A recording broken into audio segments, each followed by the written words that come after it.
जय श्री राम। आपका बहुत बहुत स्वागत है। दिल्ली से लेकर पंजाब तक अरविंद केजरीवाल को झटके ही झटके लग रहे हैं। कहीं से उनके लिए अच्छी खबर नहीं आ रही है। यहाँ दिल्ली में भ्रष्टाचार का मामला सिर पर मंडरा रहा है। समन मिला हुआ है, कोर्ट से डांट पड़ी है, बेइज्जती हुई है। और वहीं पंजाब के अंदर तरन तारण उपचुनाव में मामला फंस चुका है और अरविंद केजरीवाल आम आदमी पार्टी की जीती हुई सीट हाथ से निकलती हुई दिख रही है। दोनों मामलों पर बात करेंगे। पर पहले बात दिल्ली की, जहां पर दिल्ली हाई कोर्ट ने अरविंद केजरीवाल, मनीष सिसोदिया को डांट लगाई है और पहले ही सुनवाई में मुंह पर साफ तौर पर कह दिया कि तुम्हारी याचिका सुनने लायक नहीं है, भगा देना चाहिए। लेकिन किसी तरह फिर सुनवाई को कोर्ट तैयार हुआ। मामला है फांसी घर का। दिल्ली के विधानसभा परिसर में आम आदमी पार्टी ने अपनी सरकार में एक फांसी घर ढूंढा था और पूरी तरह प्रचारित किया था कि यहाँ पर तो शहीदों को फांसी दी जाती थी, ब्रिटिश सरकार के समय पर बनाया गया था, तब इसका इस्तेमाल क्रांतिकारियों को फांसी देने के लिए किया जाता था और हमने इसे खोज निकाला है। फिर इन्होंने इसमें पैसा भी लगाया, हर चीज में पैसा लगा देते हैं, जनता का पैसा फ्री में आता है। शीश महल को लगा के इतना बड़ा कर दिया एक सामान्य मुख्यमंत्री के घर को, ऐसे ही इन्होंने इस फांसी घर को भी उसमें पैसा लगा लगा कर सजा दिया, उसका रंग रोगन कर दिया, बढ़िया तस्वीरें लगा दी, उद्घाटन भी किया। और इन्होंने ये साबित करने की कोशिश की कि हम देखो, हम कितने बड़े देशभक्त हैं। जो कांग्रेस सरकार इतने सालों में एक फांसी घर नहीं ढूंढ पाई, हमारे अंदर इतनी जबरदस्त देशभक्ति है कि हमने एक फांसी घर ढूंढ निकाला। शहीदों के लिए हमारे अंदर इतना सम्मान है। ये सब इन्होंने खूब नाटक रचा। लेकिन जब यहाँ सरकार बदली, जब आम आदमी पार्टी की सरकार गई, भाजपा आई और देखा गया इस फांसी घर के बारे में और विधानसभा परिसर का इतिहास पढ़ा गया, दिल्ली का इतिहास पढ़ा गया, तो पता चला कि कोई फांसी घर नहीं है, ये टिफिन रूम है। इसमें लगी जो रस्सी लटकी हुई है, जिसे इन्होंने फांसी के फंदे की रस्सी बना दिया था, उस रस्सी से खाना जो है ऊपर की तरफ जाता था। क्योंकि कई मंजिलों का था तो वहां से उसके जरिए एक तरह से कह सकते हैं फूड लिफ्ट की तरह इस्तेमाल होता था, जो अरविंद केजरीवाल ने शीश महल में लगाई थी। तो तब इसे टिफिन रूम कहा जाता था। छोटा सा कमरा है, पास में उसके सीढ़ियां हैं। लेकिन इन्होंने अब उसकी जांच पड़ताल या तो नहीं की, या फिर अपना राजनीतिक फायदा लेने के लिए इन्होंने इतना बड़ा ड्रामा रच दिया और उसका उद्घाटन तक कर दिया।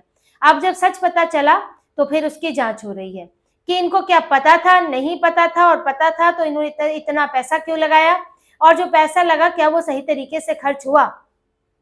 अब इसके लिए एक विशेषाधिकार समिति बनाई गई है और उस समिति ने अरविंद केजरीवाल, मनीष सिसोदिया को समन जारी किया था। 13 नवंबर को समिति की बैठक है कि आप यहाँ आए और आपसे पूछताछ इसके बारे में की जाएगी, जो आपने इतना बड़ा फांसी घर का तमाशा रचा था और असल में ये टिफिन रूम है। पूरा जो स्पीकर है उन्होंने पूरी नक्शा दिखाया है और विधानसभा परिसर का नक्शा दिखाते हुए इतिहास उसका बताया है, और ये सब साफ हुआ है कि टिफिन रूम ही था। अब इनसे पूछा जाएगा। तो अरविंद केजरीवाल चले गए दिल्ली हाईकोर्ट दौड़े दौड़े कि ये समन रोक लगाएं, ये इनके अधिकार क्षेत्र में नहीं आता है, ये गलत है, फलाना ढिकना। अब जब दिल्ली हाईकोर्ट ये पहुंचे तो दिल्ली हाईकोर्ट में जज ने सब इनकी याचिका देखी और इनको बोला कि प्रथम दृष्टया ये मामला सुनवाई के योग्य है ही नहीं। इस पर लगता ही नहीं है कि इसमें सुनवाई करनी चाहिए, कि ऐसा कुछ इसमें हो रहा है आपके साथ जो गलत हो रहा है, नियमों के विपरीत हो रहा है, जो हम इस पर सुनवाई करें और तुरंत इस पर स्टे दें। इन्होंने समन पर स्टे मांगा था। समन पर स्टे, ऐसे लग रहा है जैसे गिरफ्तारी हो रही है तो गिरफ्तारी पर स्टे मांग रहे हैं। समन ही तो है, जाइए और पूछताछ में हिस्सा ले लीजिए। आपने कुछ गलत नहीं किया है तो सवालों का जवाब देने में क्या बुरा लग रहा है। आप विशेषाधिकार समिति में जाएंगे, वो आपसे 4 सवाल पूछेंगे, जवाब दो। तो या आपने कुछ गड़बड़ की है कि आपको लग रहा है कि अब पूछा जाएगा फिर हमारे जवाब गड़बड़ हो जाएंगे तो फिर मामला आगे बढ़ेगा। हो सकता है कि फिर मामला जो है वो चला जाए, anti corruption bureau, CBI, ED, कौन कौन उसके अंदर आ जाए। अभी तो विशेषाधिकार समिति बनी हुई है तो जवाब देने से ही डर लग रहा है इन्हें। तो कोर्ट को इस मामले में कुछ ऐसा लगा ही नहीं कि इस पर स्टे देना चाहिए। कोर्ट ने कहा कि ये तो लगता ही नहीं है सुनवाई के योग्य है। हालांकि फिर इनकी तरफ से रिक्वेस्ट की गई, विधानसभा के वकील की तरफ से भी अपनी दलील दी गई, फिर इस मामले के लिए आगे की सुनवाई के लिए समय रखा गया। पर इनको जाना तो पड़ेगा विशेषाधिकार समिति के सामने। अभी स्टे लग भी जाए वैसे तो बड़ा मुश्किल लग रहा है, और जब जाएंगे तब सवालों के जवाब देंगे। तो यहाँ इन्होंने बड़ी कोशिश की है, कानूनी चीजों से बचने की, टालने की, देरी करने की कोशिश करते हैं, जैसे कि इन्होंने किया हुआ है अभी शराब घोटाले में। कितनी बार इनको आ गया है कोर्ट में पेश होने की तारीख, ये गए नहीं है, ये टाल रहे हैं, कभी पंजाब भाग जाते हैं, कभी कहीं और व्यस्त हो जाते हैं और कोर्ट में जाते नहीं है, फिर तारीखें बढ़ती रहती हैं, फिर मामला घसीटता है तो कहते हैं देखो हमारे खिलाफ तो कुछ मिला नहीं, देखो कोई फैसला आया नहीं। तो यही सब इनकी चाल रहती है, पर कोर्ट इनके पक्ष में मुश्किल लगता है कि कोई फैसला दे। इनको साबित तो अपने आप को करना ही पड़ेगा कि इन्होंने टिफिन रूम को फांसी घर क्यों बना दिया, क्या कोई गलतफहमी इनको हो गई थी या फिर ये सब जानबूझ के हुआ है, अब जवाब देंगे। वही दिल्ली में जो झटका लगा है, अब इसके बाद पंजाब भी इनके लिए कोई अच्छी खबर लेकर नहीं आया है। पंजाब में तरन तारण में उपचुनाव है। तरन तारण सीट पहले इन्हीं की हुआ करती थी, कश्मीर सिंह सोहेल इनके वहां से विधायक थे, जिनका निधन हो गया जून में और तब से ये सीट खाली हो गई। लेकिन इस सीट पर अब दोबारा जीतना आम आदमी पार्टी के लिए बड़ा मुश्किल हो रहा है। ये सीट 2022 के चुनाव से पहले कांग्रेस के पास थी, 17 में जीती थी कांग्रेस ने, लेकिन पिछले चुनाव में कांग्रेस का बहुत बुरा हाल था, अपनी टूट फूट चल रही थी, राज्य में भी अच्छी छवि नहीं थी कांग्रेस की, तो इससे मौका मिल गया आम आदमी पार्टी को और आम आदमी पार्टी ये सीट भी जीत गई। लेकिन अब जब सीट खाली हुई है तो चुनौती इतनी ज्यादा है कि आम आदमी पार्टी यहाँ पर घिर चुकी है, एक उम्मीदवार से लेकर और ये किस तरह के तरीके अपना रहे हैं उस पर भी आम आदमी पार्टी को सेटबैक मिला है। देखिए, तरन तारण की एसएसपी को चुनाव से पहले 3 दिन पहले सस्पेंड किया गया। रवनीत कौर ग्रेवाल इनका नाम है। इनके ऊपर आरोप है कि इन्होंने अकाली दल के नेताओं पर फर्जी मुकदमे करके ये उन्हें गिरफ्तार कर रही थी चुनाव से पहले।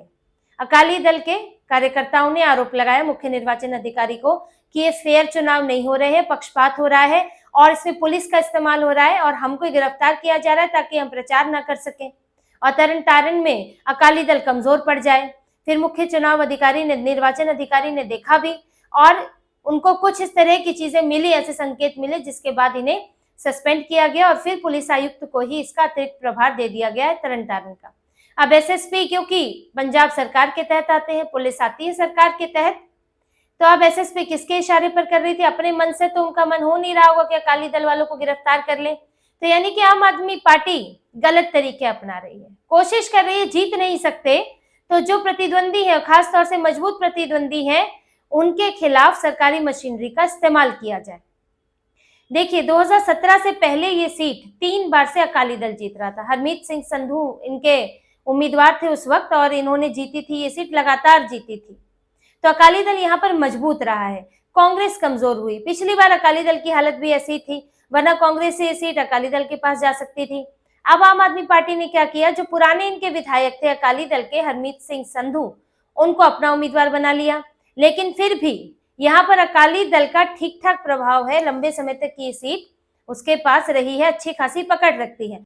अब इसमें 2 और 2 4 करना कोई मुश्किल तो है नहीं कि अकाली दल के नेता क्यों गिरफ्तार किए जा रहे थे। तो आम आदमी पार्टी की हालत दिखती है कि कितनी बड़ी इनको चुनौती मिल रही है। और चुनौती की एक वजह यह भी है कि इस बार एक उम्मीदवार है जिसको सिख संगठनों का समर्थन हासिल है। शिवसेना टकसाल के नेता सुधीर सूरी के बारे में आपने सुना होगा, जब उनकी हत्या कर दी गई थी और जिसने हत्या की थी उसके भाई मनदीप कौर खालसा को टिकट दिया गया है। रेडिकल फोर्सेस है, कट्टरपंथी है, लेकिन चुनाव लड़ने की तो अब इजाजत है। अब तो अमृतपाल सिंह ने भी चुनाव लड़ा था, ऐसे लोगों पर कोई पाबंदी तो लगती नहीं है। फिर भाई को टिकट देते हैं तो भाई के ऊपर ऐसा कोई आरोप है नहीं, लेकिन सोच वही है कि रेडिकल को देना है। तो अब टिकट दिया गया है। अमृतपाल सिंह की पार्टी जो इस वक्त एक्टिव है, अमृतपाल सिंह तो जेल में है, जो वारिस ए पंजाब है उसने भी सपोर्ट कर दिया, कुछ सिख संगठनों ने भी सपोर्ट कर दिया है। अब यहाँ पर अरविंद केजरीवाल के लिए मुसीबत तो हो जाती है, क्योंकि कभी तो ये भी खालिस्तानियों का समर्थन लेते थे, इन्हीं की पार्टी के नेता इनके ऊपर आरोप लगाते रहे हैं। लेकिन अब कट्टरपंथी ताकतों का अपना अलग उम्मीदवार है, तो इनके लिए तरन तारण सीट पर पेच फंस गया है। बीजेपी ने भी उतारा है, कांग्रेस ने भी, अकाली दल ने भी, और ये मनदीप कौर खालसा भी उतरे हुए हैं। तो इनके लिए अपनी ही सीट जो जीती हुई थी वो जीतना मुश्किल हो गया है। और ये कैसे कैसे तरीके अपना रहे हैं ये मैंने आपको बता दिया है। तो अरविंद केजरीवाल को यहाँ पर अपनी ये सीट हाथों से जाती हुई दिख रही है, और जिससे ये बार सीधा संदेश जाएगा, यही इनको डर है कि आम आदमी पार्टी कमजोर हो रही है। इसीलिए इन्होंने लुधियाना पश्चिम में भी पूरी ताकत झोंकी थी और अब भी जब ये चुनाव हुआ तो ये अपने उस बंगला नंबर 50 के शीश महल में नहीं गए, डर के मारे आए प्रचार करने, लेकिन चंडीगढ़ में नहीं घुसे। कहीं फिर चुनाव से पहले इनके बंगलों की चर्चाएं दोबारा ना होने लगे कि अरविंद केजरीवाल देखो वहीं जाकर ठहर गए हैं, जिसे भगवंत मान अपना कैंप ऑफिस कह रहे थे। तो उससे इन्होंने दूरी बना ली चुनाव तक, अब हो सकता है आगे जाकर वहीं ठहरे। तो अरविंद केजरीवाल लगे तो हुए हैं, लेकिन दिल्ली से लेकर पंजाब तक इनके लिए अच्छी खबरें नहीं है। दिल्ली में इनके नेता शोएब इकबाल जो है अभी मटिया महल के नेता हैं इनके, और वहां के प्रभावशाली नेता है वो इस्तीफा दे चुके हैं। 12 पार्षद जो हैं वो इस्तीफा दे चुके थे, अपनी अलग पार्टी बना ली है, जिससे कि अभी एमसीडी के चुनाव में इन्हें नुकसान हो सकता है। पंजाब में छवि खराब है, दिल्ली के नेताओं के दखल से पार्टी के अंदर गुटबाजी बढ़ रही है, और अब तरन तारण का उपचुनाव अगर हाथ से निकलता है तो अरविंद केजरीवाल के लिए मुंह दिखाना, इनकी पार्टी के लिए मुंह दिखाना मुश्किल हो जाएगा। तो इसी तरह की और खबरें और विश्लेषण आपके लिए लाते रहेंगे। हमसे जुड़े रहिए, सब्सक्राइब कीजिए, कमेंट कीजिए। बहुत बहुत धन्यवाद। जय श्री राम।